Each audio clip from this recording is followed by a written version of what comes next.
Hi, I'm Dr. Cass Spencer-Smith at Private Practice Ninja, and today we're going to be talking about how to get unstuck when it comes to marketing your private practice. You know you should be out there telling people what it is you do and how you can help them, but somehow you just haven't got around to it.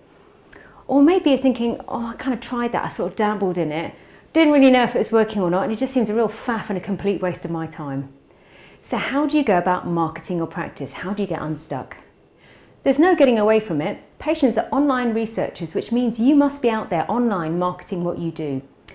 I'm reckoning that you're going to fall into one of these traps, and I'm suggesting to you that probably one of the reasons you're procrastinating over marketing your private practice is one of these. Number one, marketing feels really cheesy and salesy.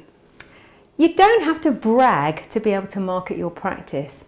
And sometimes people hold back from it because they think, I can't do that, it's just terrible. Doctors aren't taught self-promotion. That's not about me, I'm about helping people. So I'm going to encourage you to flip your mindset and think how many more people you could help by reaching out to them online and saying, this is your problem, I've got the solution, this is how I can help you. Number two, marketing equals advertising, and that costs money. I don't have money to spend. There are some clinicians who choose to put an ad spend behind marketing their practice, but I'm going to tell you it's entirely possible to grow your practice without having to spend a dime on advertising, paid advertising. In fact, I've never done it in my own practice. It's not wrong to use Google ads or Facebook ads to be able to market your practice, but the problem is you can spend a big chunk of money if they're not set up correctly. And many clinicians don't really have a handle on what it is that their money is being spent on and what the results are that they're truly getting from it. And it goes something like this. They ask their patients, where did you see me? Oh, I saw you on Google.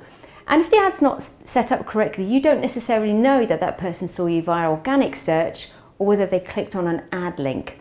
So it's really, really important that they're set up well. The next problem is that people often don't use the right keywords when they're marketing through paid advertising. If you don't end up using a niche enough keyword, you can end up paying a fortune for that pay-per-click.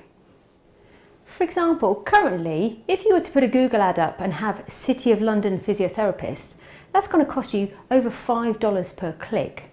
But if you have running physio as your keyword, that's going to cost about $2.18, a big saving. So how do you know if you're wasting money or whether or not you should even be running an ad in the first place? The best thing to do is write some brilliant content that's organic, and when you see that performing well, what you actually want to do is put a bit of petrol behind that by putting some paid advertising around it. There's no point flogging a dead horse by throwing money at it if you're not getting any value for your money. Number three, you lack consistency in your marketing and you don't have a strategy. If you have a website, I bet your web designer said to you, you should have a blog. I need to blog, okay, I'll do a blog. But what do you blog about? And how frequently do you blog about it? The problem is that if you don't have a consistent structure, it's just not going to happen because you sit down to write or you turn on the camera and the words just won't come out. What am I doing? I hate this, and you stop. So what should your content be about? Well, remember, it comes back to answering questions and solving problems that patients have. They sit down at their PC and they tap into Google, blah, blah, blah, blah, blah. How do I get help with this? Why is this hurting, etc.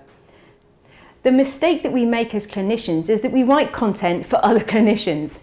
So rather than writing indications for prostate biopsy, which patients ain't searching for, we should be writing content that says something like, what does my raised PSA really mean?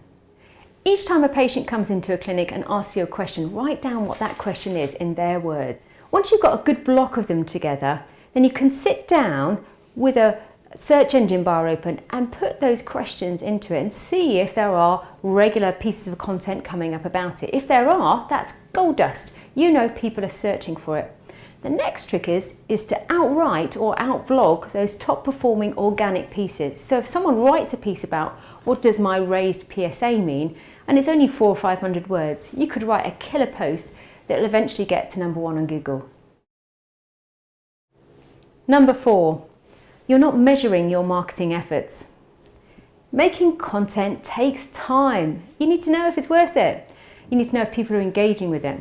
Now, I'm not suggesting that you should become a Google Analytics expert, although actually it's not hard to learn. Google has this brilliant online learning academy that's free. You can just dive in.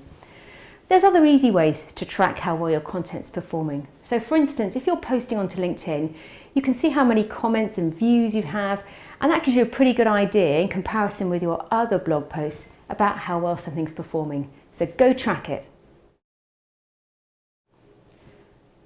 And finally, number 5, you lack accountability. I know what it's like. Piano practice. I was 9, hated it, didn't used to do any of it until about 5 minutes before the lesson. The only person who held me accountable was the piano teacher, and I used to get a little telling off. So over the years, I got a bit better and I knuckled down.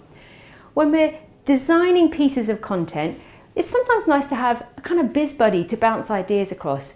And you can that way set each other tasks and goals to say, right, by Monday, you need to have that blog back here.